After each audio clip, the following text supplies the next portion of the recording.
Assalamualaikum warahmatullahi wabarakatuh. Selamat pagi anak-anak. Eh, Berjumpa lagi kita dalam mata pelajaran Sosiologi kelas 11 IPS. Nah, gimana nih kabarnya? Semoga semuanya dalam keadaan sehat dan baik-baik saja ya. Ya, jadi eh, meskipun kita berada di tengah-tengah pandemi ya, jadi kan hal yang paling utama adalah kalian bisa menjaga diri kalian, bisa menjaga kalian agar tetap sehat dan bugar. Nah, jadi semoga di pagi hari ini kalian semua sudah sarapan ya. Nah, kan kalau ketika kalian sudah sarapan kan otomatis punya semangat lebih dalam mencari ilmu. Oke. Nah, jadi kan eh, pada kemarin atau pada pertemuan sebelumnya kan kita sudah belajar ya mengenai eh, ciri dari kelompok sosial. Ya, ciri dan hakikat itu. Nah, jadi pada pertemuan kali ini ya kita masih membahas pada bab satu ya. Cuma sekarang kita sudah beralih subbab. Nah, sekarang kita akan masuk pada berbagai bentuk kelompok sosial. Nah, jadi eh, supaya lebih paham ya, supaya akan mudah memahami materi, simak baik-baik penjelasan ini ya. Oke, sekarang kita langsung masuk saja berbagai bentuk kelompok sosial.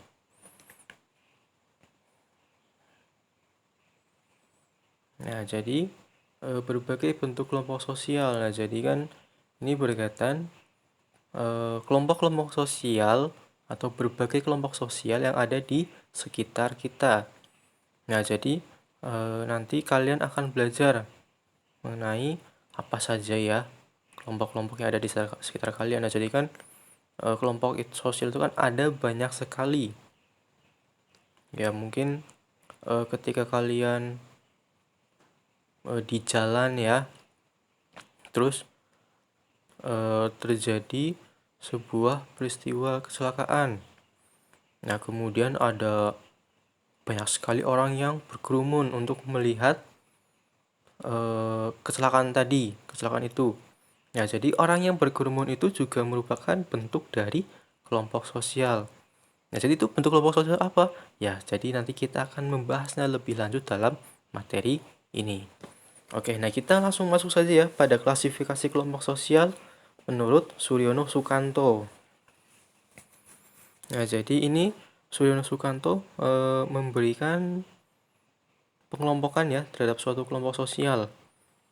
Nah, di mana yang pertama itu berdasarkan besar kecilnya anggota kelompok.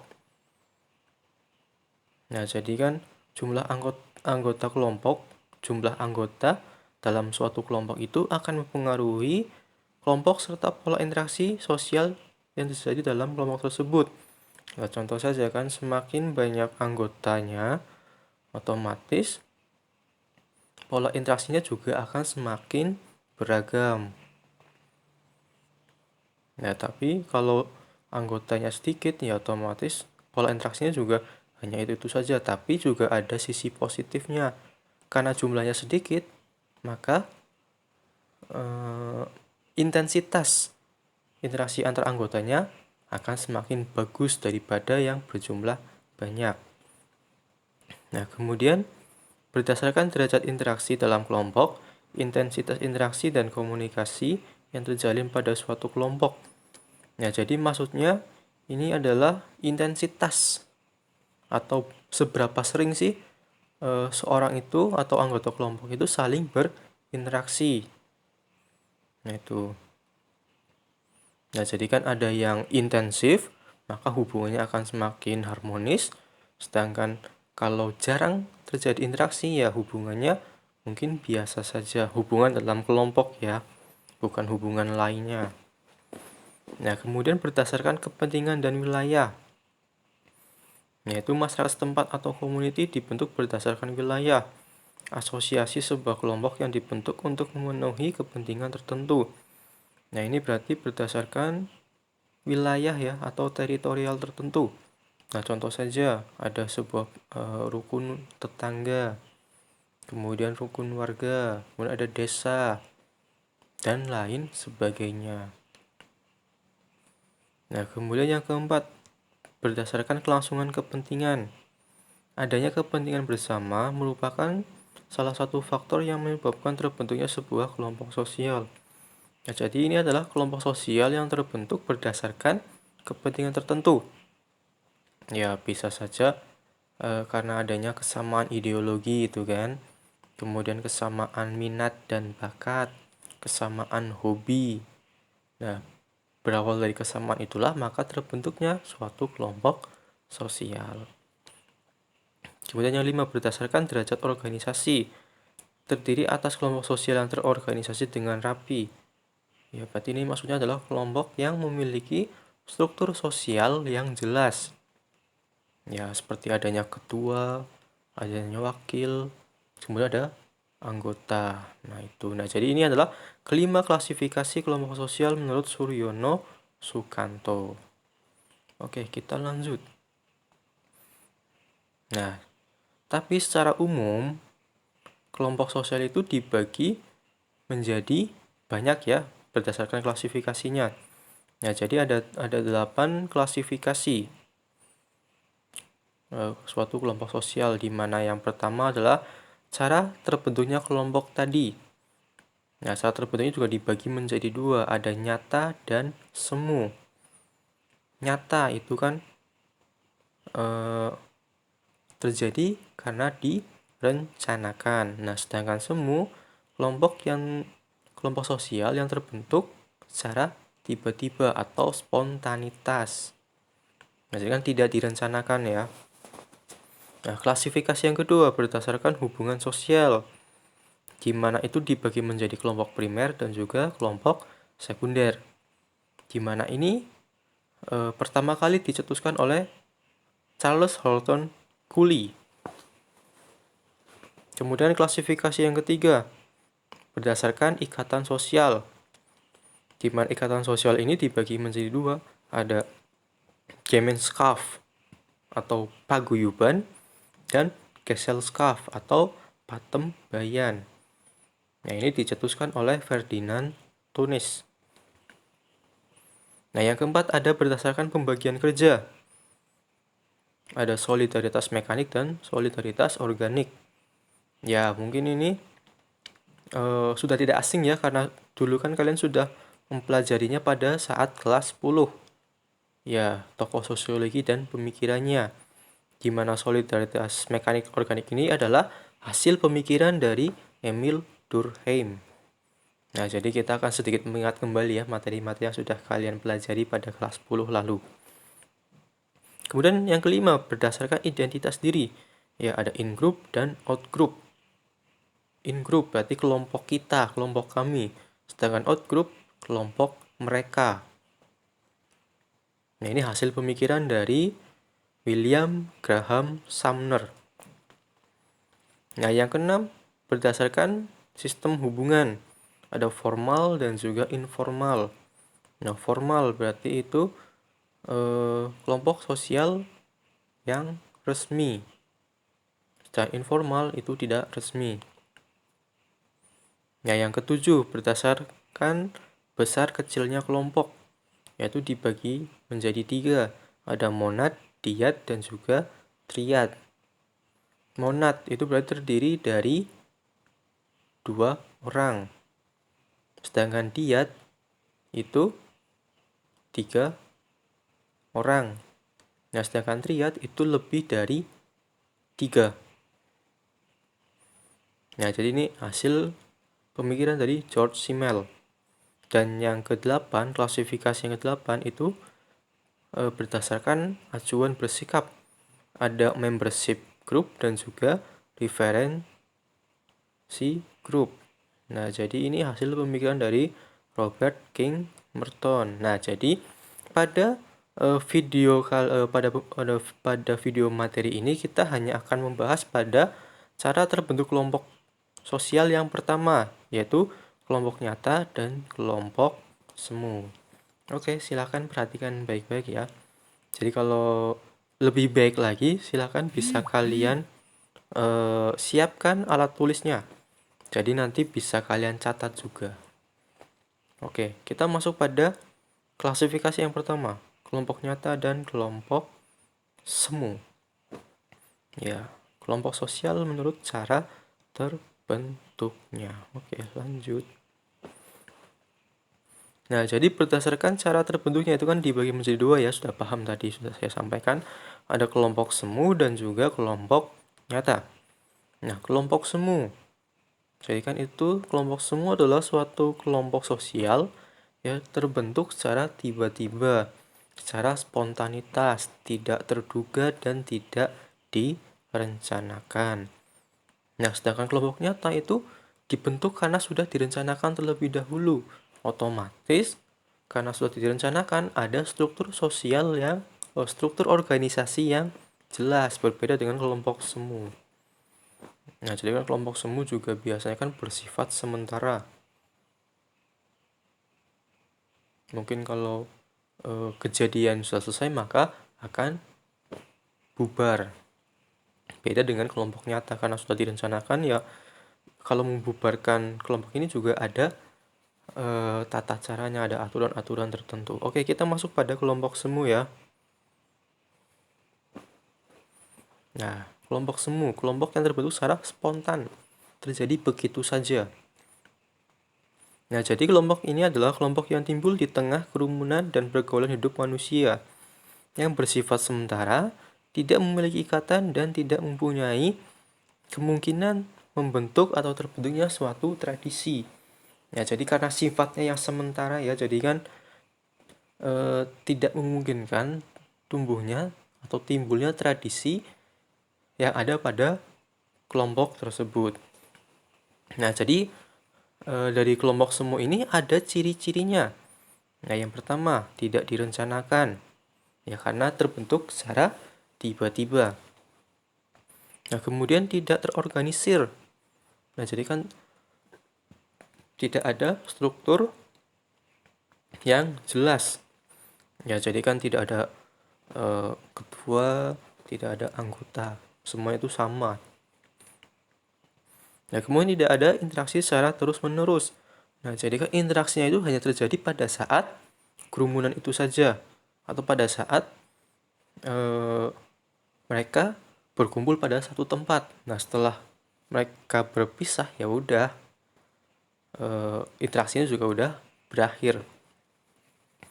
Nah, kemudian ciri yang keempat, tidak ada kesadaran berkelompok. Nah, semuanya juga tidak merasa bahwa mereka itu bagian dari suatu kelompok, karena mereka itu kan berkumpul dalam suatu tempat itu secara tiba-tiba, tidak disengaja. Nah, makanya mereka tidak sadar kalau mereka itu merupakan bagian dari kelompok sosial.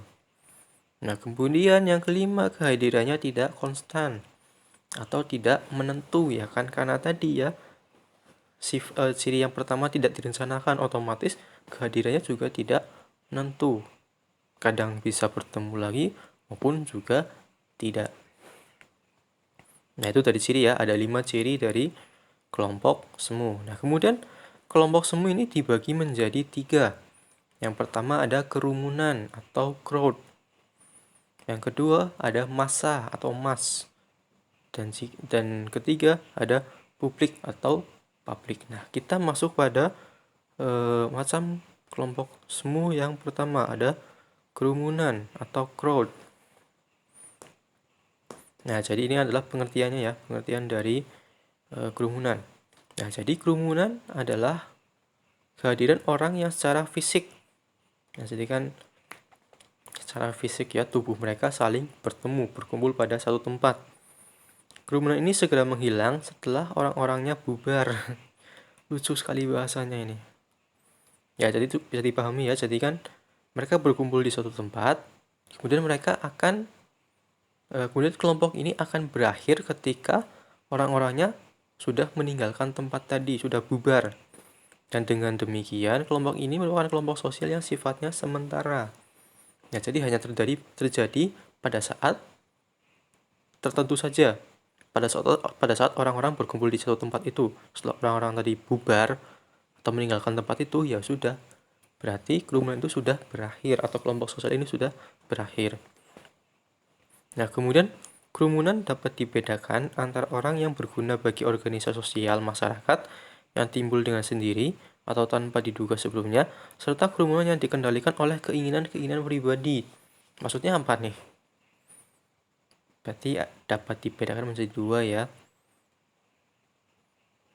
Jadi yang satu berguna bagi suatu organisasi sosial masyarakat yang timbul dengan sendiri, ada juga yang dikendalikan oleh keinginan pribadi. Nah, maksudnya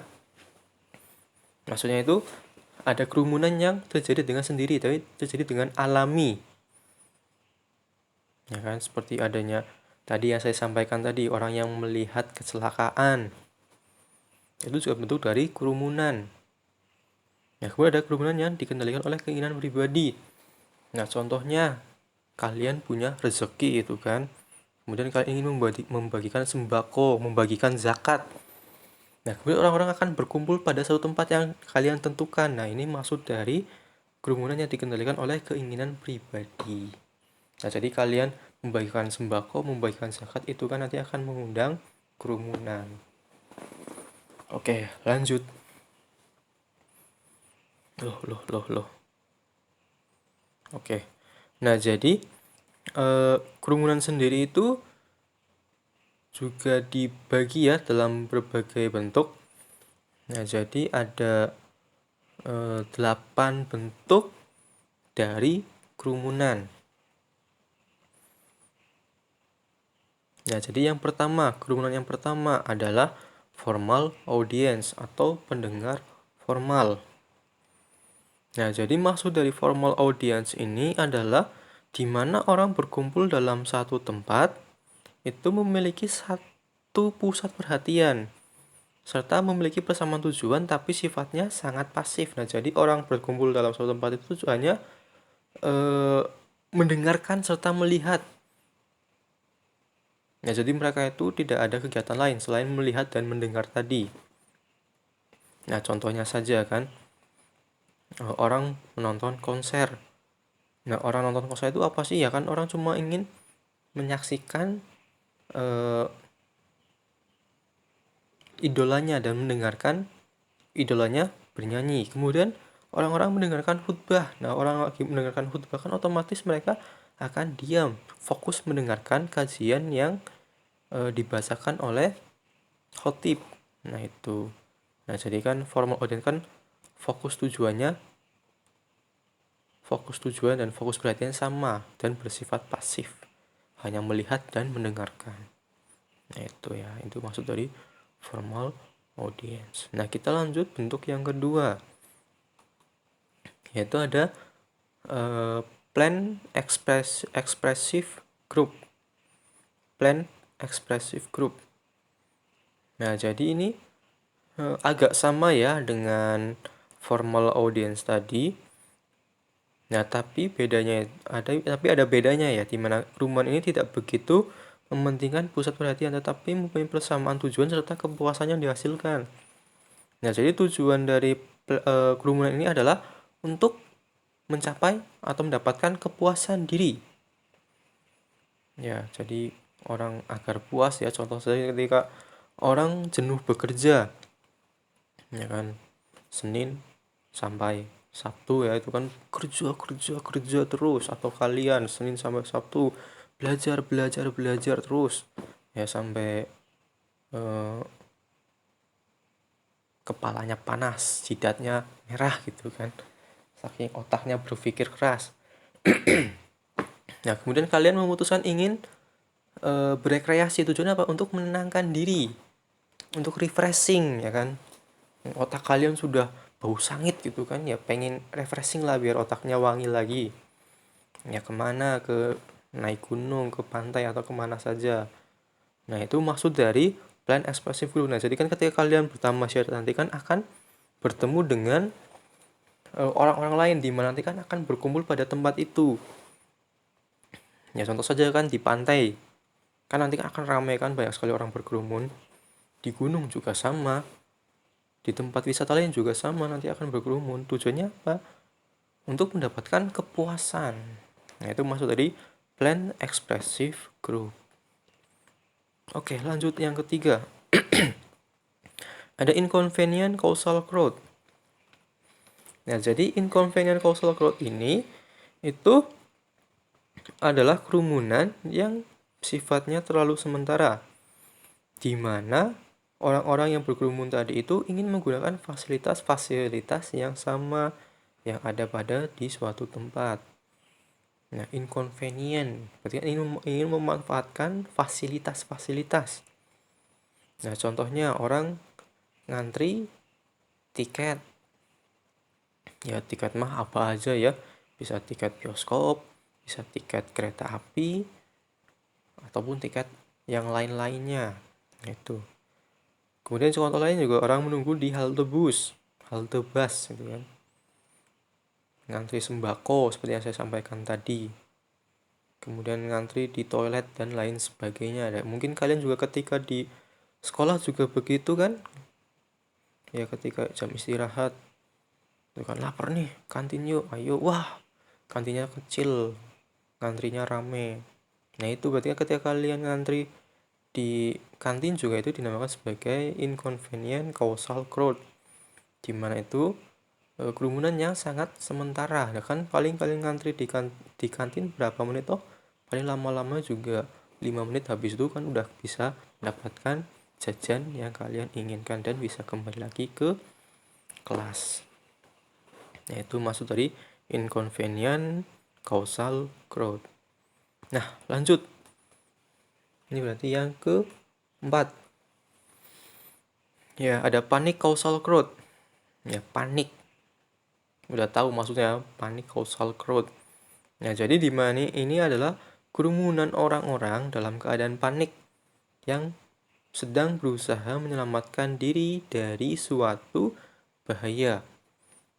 Ya, bahaya kan bisa apa saja ya. Mungkin ketika kalian bertamasya gitu kan di kebun binatang. Kemudian ada hewan yang lepas. Nah kan nanti kan kalian sebagai pengunjung tadi kan akan merasa panik. Kemudian kalian serta pengunjung lainnya akan berkerumun dan melarikan diri. Nah itu maksud dari panic causal crowd, kerumunan yang berisikan orang-orang panik. Nah contoh lain, ketika ada gempa itu kan, tadinya kalian lagi belajar di dalam kelas, di dalam rumah, kemudian kalian merasakan adanya getaran, dan getaran itu kok dirasa makin kenceng ya. Nah kemudian kalian panik, langsung keluar berhamburan, langsung keluar gedung. Nah di luar gedung kan nanti juga akan terjadi kerumunan di mana mereka itu sedang panik dan ingin menyelamatkan diri. Nah itu panic causal crowd. Ya berarti kan kerumunan orang-orang panik yang ingin menyelamatkan diri dari suatu bahaya. Yaitu ya. Oke, kita lanjut yang kelima. Ada spectator causal crowd. Nah, spectator. Ya, berarti kan spectator itu maksudnya adalah menonton suatu peristiwa atau melihat suatu peristiwa tertentu.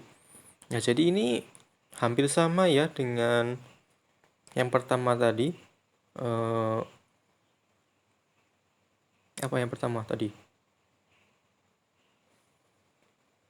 Yang pertama apa toh? Ya, formal audience. Ya, jadi spectator itu sama seperti formal audience. Tapi bedanya untuk spectator ini tidak direncanakan. Beda ya, kalau formal audience kan ya ada pusat perhatian, ada persamaan tujuan, dan bersifat pasif, dan itu kan sudah direncanakan. Kan kalian mau nonton sesuatu, menonton konser, mendengarkan khutbah, itu kan kalian sudah merencanakan jauh-jauh hari. Nah beda dengan spektator, ini kan ingin melihat suatu peristiwa tertentu, di mana peristiwa tadi itu kan bisa terjadi kapan saja dan tidak menentu. Nah contoh saja ketika terjadi suatu kecelakaan itu kan kecelakaan itu kan tidak bisa diprediksi. kita tidak tahu apakah nanti akan terjadi kecelakaan atau kapanpun itu, kan kita tidak akan tahu kan. Nah jadi ya nggak hanya kecelakaan ya, banyak sekali kan, mungkin ketika di jalan itu kan ya ada biasalah keributan di jalan raya kan, nanti juga ada orang yang ingin menonton hal tersebut, itu kan terjadi begitu saja dan tidak direncanakan. Itu maksud dari spektator causal crowd. Oke, kita lanjut yang ke 7. 7 apa 6 ini? Oh, yang 6 ya. Ya, yang ke-6. Ada acting lawless crowd. Nah, jadi ini adalah kerumunan emosional yang mempunyai tujuan tertentu dan menggunakan kekuatan fisik yang berlawanan dengan norma-norma sosial. Acting lawless. Ya, berarti law itu rendah, less itu kan berarti norma atau aturan hukum itu kan. Ya, berarti orang-orang yang bertindak tanpa ada norma yang bagus atau norma yang rendah. Nah, di mana mereka itu lebih menekankan adanya emosi mereka, di mana nanti akan terjadi adu fisik. Nah, contohnya orang demo ya kan, yang berakhir dengan kericuhan. Nah, ini maksud dari acting lawless. Nah, kemudian yang ke-7 atau bentuk yang terakhir ya dari kerumunan ini, yaitu adanya immoral lawless crowd. Nah, jadi maksud dari immoral lawless crowd ini adalah sekumpulan orang-orang yang tak bermoral, yang berkumpul pada suatu tempat di mana segala tindakannya itu berlawanan dengan norma-norma pergaulan hidup. Ya, jadi umumnya ini kan para remaja-remaja ya, itu anak-anak yang bertindak, mereka berkumpul dalam suatu tempat itu untuk melakukan kegiatan-kegiatan yang berlawanan dengan norma atau aturan serta nilai yang berlaku dalam suatu masyarakat. Nah, contoh saja itu ada sekumpulan remaja itu kan, contohnya sekumpulan remaja yang berkumpul di suatu tempat dan melakukan tindakan minum minuman keras. Nah, itu ya seperti yang ada di contoh itu kan, itu bentuk atau contoh dari acting of immoral lawless, sekumpulan orang-orang yang tak bermoral. Itu adalah beberapa ya, ada 7 bentuk dari kerumunan atau crowd. Nah, crowd berarti kan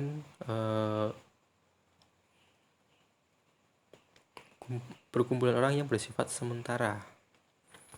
Oke, kita lanjut pada bentuk kelompok sosial, kelompok semu yang kedua, yaitu ada massa. Nah, jadi massanya juga hampir sama dengan seperti kerumunan ya. Itu cuma perbedaannya untuk massa itu sudah pasti direncanakan dan disengaja. Nah, contohnya saja kan, ya demo tadi. Contoh dari massa ya ketika orang melakukan unjuk rasa, demo, kan? Ya, berarti kan mereka ingin menyampaikan aspirasinya dengan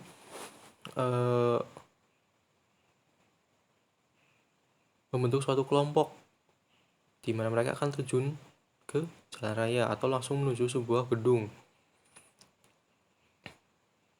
Nah, contoh saja kan seperti yang terjadi kemarin, yang terjadi pada tahun lalu itu kan, ada demo yang dilakukan oleh mahasiswa untuk menuntut agar tidak disahkannya rancangan undang-undang, di mana rancangan itu kan dianggap tidak sesuai dengan keadaan Indonesia pada saat ini. Ya, berarti kan tidak sesuai dengan masa Indonesia, bagi masa Indonesia yang bawah itu kan tidak sesuai dan akan merugikan. Jadi hanya menguntungkan pada salah satu pihak saja. Makanya mahasiswa itu mengatasnamakan rakyat Indonesia tidak setuju dengan rancangan undang-undang yang dibuat oleh DPR tadi. Nah, selain demo penolakan RUU ya, ada juga demo yang dilakukan oleh mahasiswa dalam penolakan sistem UKT. Nah, ini kemudian ada juga unjuk rasa menolak kenaikan harga BBM. Nah, banyak sekali ya, itu adalah bentuk dari massa. Oke, lanjut pada publik. Ya, bentuk kelompok semu yang ketiga. Nah, jadi publik itu sama cirinya ya, seperti massa. Nah, perbedaan pada publik ini memungkinkan terbuka tidak pada satu tempat yang sama. Nah, jadi mereka itu berkumpul itu bisa disatukan oleh atau pusat perhatian itu disatukan oleh alat-alat komunikasi. Nah, jadi kan untuk publik ini kan nggak semuanya berkumpul di satu tempat ya. Mungkin bisa saja mereka berkumpul di kafe, ada yang berkumpul di angkringan atau berkumpul di mana saja, tapi mereka itu pusat perhatiannya sama, yaitu pada alat komunikasi dan disatukan oleh alat komunikasi. Nah, jadi publik itu tidak sama dengan audiens ya. Nah, publik itu kan mereka berkumpul dan disatukan oleh alat komunikasi, dan audiens itu kan ya memiliki fokus tertentu, tapi sifatnya pasif, dan publik itu tidak. Ya, berarti kalau publik itu ya hampir bisa disamakan dengan Planet Expressive Group, tapi ini bisa disatukan atau pusat perhatian ini bisa disatukan oleh alat komunikasi. Nah, contoh saja alat komunikasi itu kan seperti adanya radio, TV, serta pengeras suara, itu kan dimana biasanya kan ketika ada orang ingin nobar gitu kan, nonton bareng acara sepak bola, nobar balapan MotoGP, atau juga ada yang nobar drama Korea gitu kan. Nah, itu kan mereka kan disatukan oleh media komunikasi, itu bisa berupa TV ataupun radio ataupun yang lainnya. Nah, itu maksud dari publik. Nah, mungkin dari kelompok semu ini cukup paham ya. Ya, mungkin kalau ada yang masih paham, masih bingung, masih belum paham, ya bisa kalian tanyakan langsung, bisa tanyakan di WA ya, nanti tinggal hubungi saya saja. Pasti akan saya bantu agar kalian bisa lebih paham lagi. Oke, sekarang kita masuk pada kelompok nyata.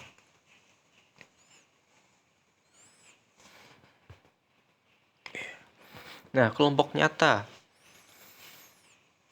Nah, jadi satu hal yang membedakan antara kelompok semu dan kelompok nyata adalah kehadirannya dan cara terbentuknya. Nah, kalau kehadiran itu kan sudah pasti ini konstan. Nah, kemudian cara terbentuknya ini kan disengaja untuk kelompok nyata ya. Ya, meskipun secara garis besarnya ya sama sih, cuma ada beberapa yang membedakan antara kelompok nyata dan kelompok semu. Nah, kemudian ada bentuk-bentuk dari kelompok nyata. Yang pertama ada kelompok statis, ada kelompok sosiata atau kelompok masyarakat, ada kelompok sosial, serta kelompok asosiasi. Oke, kita langsung masuk pada kelompok statistik. Ayo. Nah, kelompok statistik atau statistical group. Nah, jadi maksud dari statistical group ini adalah kelompok sosial yang biasanya dijadikan atau dibentuk untuk dijadikan sasaran penelitian oleh ahli-ahli statistik untuk kepentingan tertentu.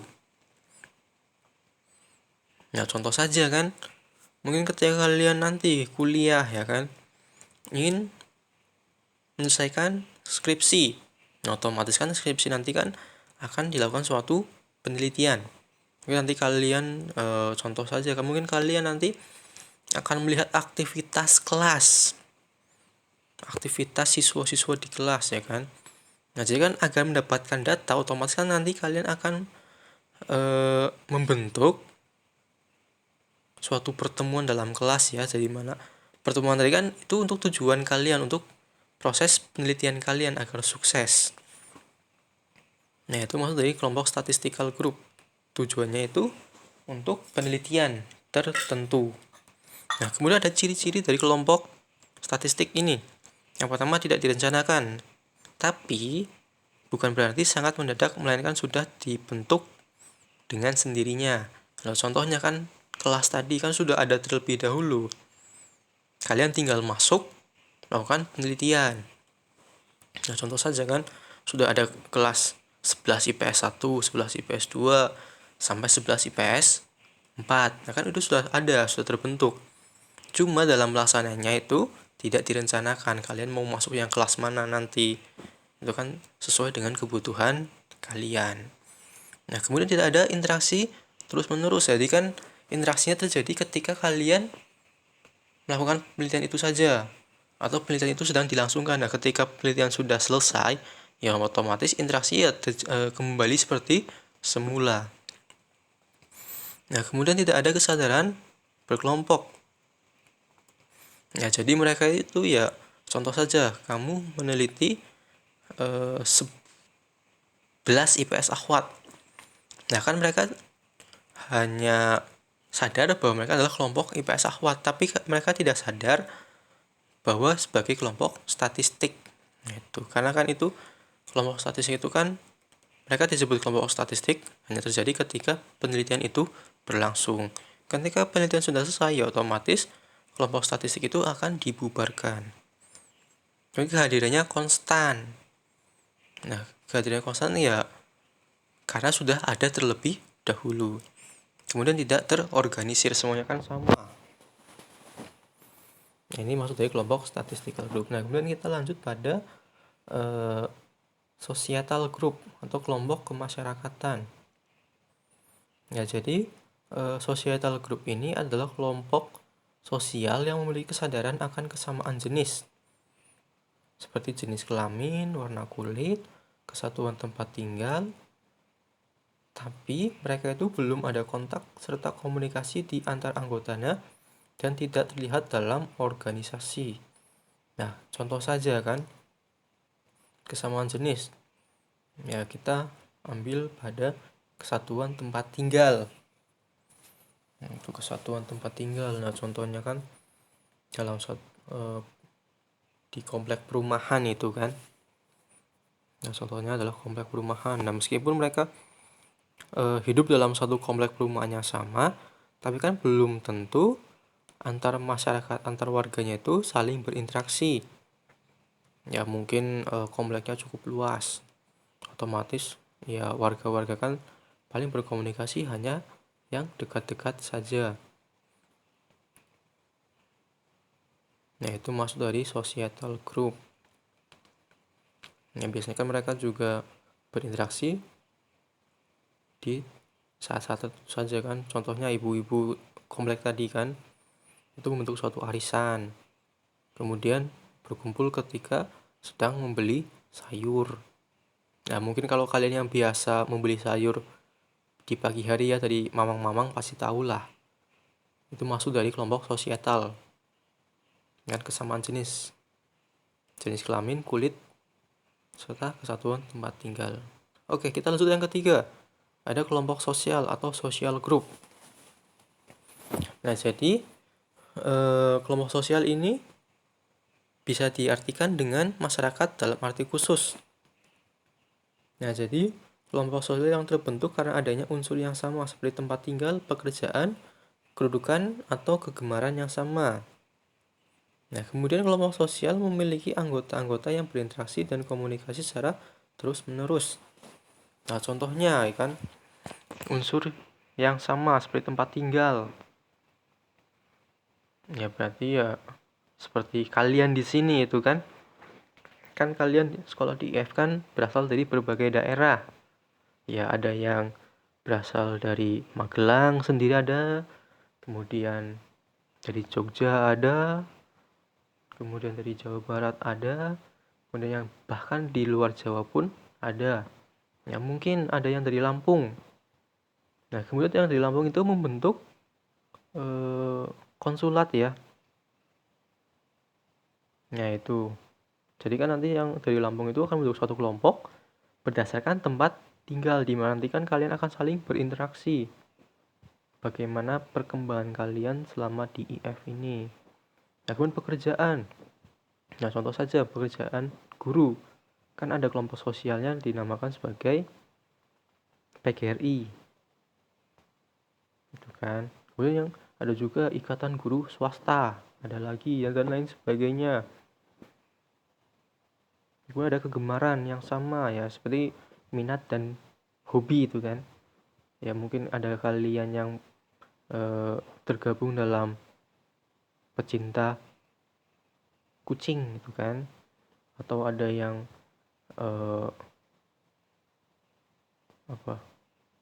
K-popers, BTS Army itu. itu kan banyak sekali. Nah, itu adalah maksud dari kelompok sosial atau social group. Nah, kita lanjut yang terakhir ini. Ada kelompok asosiasi atau asosial group. Nah, jadi untuk kelompok asosiasi ini adalah kelompok yang benar-benar dibentuk, direncanakan, serta memiliki struktur yang jelas. Kemudian memiliki aturan-aturan tertentu. Di mana ini adalah suatu kelompok sosial yang terorganisir dan memiliki struktur yang formal.